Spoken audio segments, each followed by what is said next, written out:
ದಕ್ಷಿಣ ಕನ್ನಡ ಜಿಲ್ಲಾ ಪಂಚಾಯತ್ ಹಿರಿಯ ಪ್ರಾಥಮಿಕ ಶಾಲೆ ಕರಂಬಾರು ಶಾಲಾ ಪ್ರಾರಂಭೋತ್ಸವವು ಜರುಗಿತು.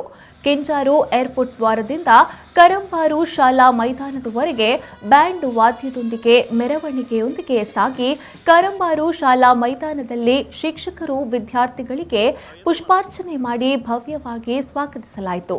ನಂತರ ಶಾಲಾ ಸಭಾಂಗಣದಲ್ಲಿ ಸಭಾ ಕಾರ್ಯಕ್ರಮ ನಡೆಯಿತು.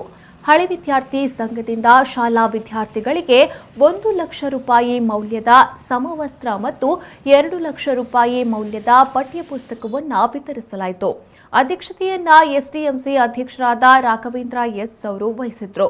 ಉದ್ಘಾಟನೆಯನ್ನ ನಿವೃತ್ತ ಮುಖ್ಯ ಶಿಕ್ಷಕರಾದ ಜಗನ್ನಾಥ್ ಶೆಟ್ಟಿ ಮುಖ್ಯ ಅತಿಥಿಗಳಾಗಿ, ಹಳೆ ವಿದ್ಯಾರ್ಥಿ ಸಂಘದ ಅಧ್ಯಕ್ಷರಾದ ಸತೀಶ್ ದೇವಾಡಿಗ, ಮಳವೂರು ಗ್ರಾಮ ಪಂಚಾಯತ್ ಮಾಜಿ ಅಧ್ಯಕ್ಷರಾದ ಗಣೇಶ್ ಅರ್ಬಿ, ಮಾಜಿ ಎಸ್ಡಿಎಂಸಿ ಅಧ್ಯಕ್ಷರಾದ ರುಕ್ಕಯ್ಯ ಅಮೀನ್, ಶ್ರೀದೇವಿ ಗೇಮ್ಸ್ ಕ್ಲಬ್ನ ಪ್ರಧಾನ ಕಾರ್ಯದರ್ಶಿ ವಿಶ್ವನಾಥ್ ಪೂಜಾರಿ, ಗ್ರೇಷನ್ ಡಿಕೋಸ್ತಾ, ಕರಂಬಾರು ಹಳೆ ವಿದ್ಯಾರ್ಥಿ ಸಂಘದ ಪ್ರಧಾನ ಕಾರ್ಯದರ್ಶಿ ಪ್ರವೀಣ್ ಆಚಾರ್ಯ, ಹಳೆ ವಿದ್ಯಾರ್ಥಿ ಉಪಾಧ್ಯಕ್ಷರಾದ ರಾಕೇಶ್ ಕುಂದರ್, ಜೊತೆ ಕಾರ್ಯದರ್ಶಿ ಉಮೇಶ್ ಅಮೀನ್, ಕ್ರೀಡಾ ಕಾರ್ಯದರ್ಶಿ ಲೋಕೇಶ್ ಎಂ, ವಿ ಮಾಧವ ಅಮೀನ್, ಪದ್ಮನಾಭ ಅಮೀನ್, ನವೀನ್ ಚಂದ್ರ ಸಾಲ್ಯಾನ್ ಉಪಸ್ಥಿತರಿದ್ದರು.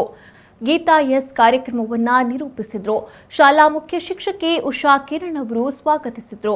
ಸಹ ಶಿಕ್ಷಕಿ ಉಷಾ ಎಂ ಧನ್ಯವಾದವನ್ನ ಮಾಡಿದ್ರು.